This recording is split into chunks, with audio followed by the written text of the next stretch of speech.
If you don't move, you freeze.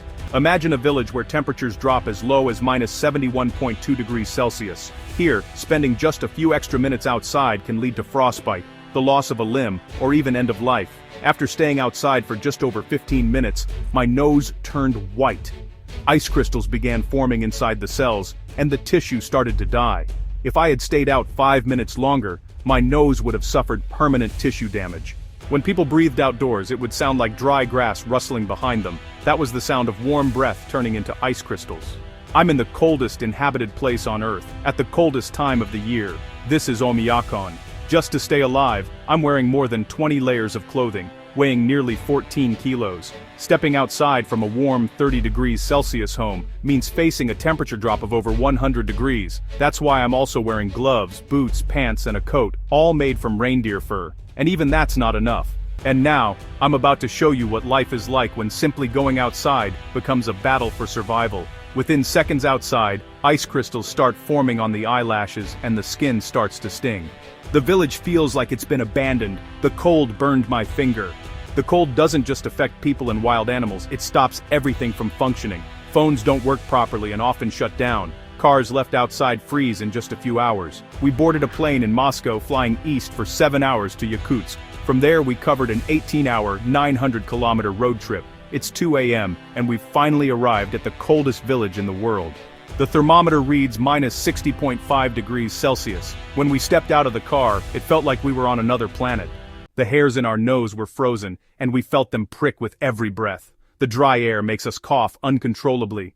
Oymyakon, our land surrounded by mountains. It gets brutally cold here. The temperature drops to -63 degrees Celsius or even -64 degrees. Because Oymyakon is located in a basin, there's hardly any wind. The cold just settles in and stays.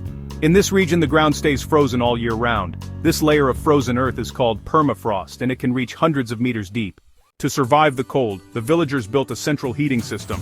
A single coal-powered boiler sends heat to most homes through pipes. The system must run non-stop. Even a short failure puts everyone at risk. The interiors of the houses differ from traditional village homes.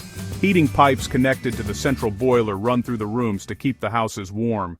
To build on the frozen ground, thick wooden beams are first laid down to create a flat base. Then the main logs go on top. A 30-centimeter thick subfloor is added, followed by insulation, and finally the finishing floor. Each wall is made of 7 layered materials.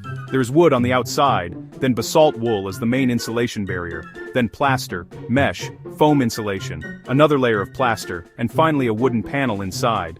The windows are triple glazed, forming a vital barrier against the bone-chilling temperatures, and the attic is insulated with sawdust and soil. Combined with a stove or heating system, this setup keeps the residents warm.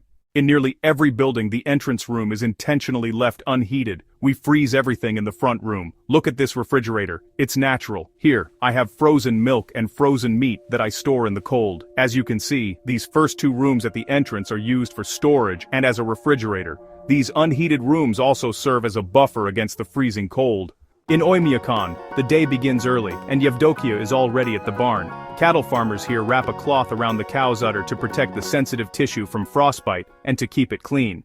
Because of the extreme cold in Oymyakon, no water pipes run to the buildings, since they would freeze almost instantly. The cows must step out into the cold every morning and make their way to the river to drink. Then all of a sudden, my whole face went numb. I couldn't move the muscle on the left side, like I was having facial paralysis. When my nose started freezing, Yevdokia noticed right away.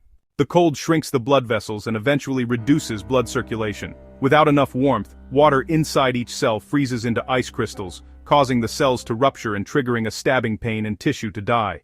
You should cover your face, like this. Walk while covering your face. Be careful, or it might turn black. From this point on, until the end of the documentary shoot, I won't be able to stay outside for more than 10 minutes at a time, or my already frostbitten nose could get even worse. But as the documentary progresses and the temperatures drop even further, we'll be pushing our limits to show you what survival here truly demands. Here is the cure. This is aloe and just alcohol. You soak it like this and apply it to the area that's frozen, and don't rub it, okay? Otherwise you'll damage the vessels and the capillaries. Then Yevdokia began her daily chores by hanging freshly washed clothes in the yard. Within just minutes they completely froze solid. Her clothes are completely frozen, my hands are freezing. I keep Yakut cows because they produce really high-quality milk. The fat content can reach 7 to 8%. As you can see, there is some ice and snow covering the ceiling, but it is warm here. The air is thick with the smell of hay, warm milk and livestock. Now we're gonna meet a horse master. We're about to see the wild Yakutian horses in their natural habitat. These Yakutian horses don't need heated shelters as they can endure minus 70 degrees Celsius outdoors day and night. Unlike regular horses, they are short. This also helps them to stay outside during winter, because a short body means it can radiate heat to a smaller area. Their body looks very puffy, very rich in fat and round. This is because of their thick fur, and also their horseshoes are very tall, allowing them to stand on this freezing ground for a very long time. They're not captured, they're just being fed here. This large pile of hay has been stored since summer. It's the main food supply for the horses during winter, you know. Mikhail offered us a taste of his horse's meat and liver, which is only eaten raw and frozen in this region. It's quite unique, really. You see, raw horse meat is considered a delicacy here. Mikhail tells us it's full of vitamins and good stuff. In Oymyakon, daylight lasts only about 4.5 hours in January. It's 3 in the afternoon now, and as darkness falls, we're calling it a day. Before cars, animals like horses, cattle, and of course, reindeer were used for transportation. Reindeers are very important in this region, not just for transportation but also for its meat, skin, and milk. About half a kilometer beyond the village center, the frozen forests of Oymyakon begin. In this village, most people herd animals for a living, but for those like Ivan, hunting becomes the main source of income.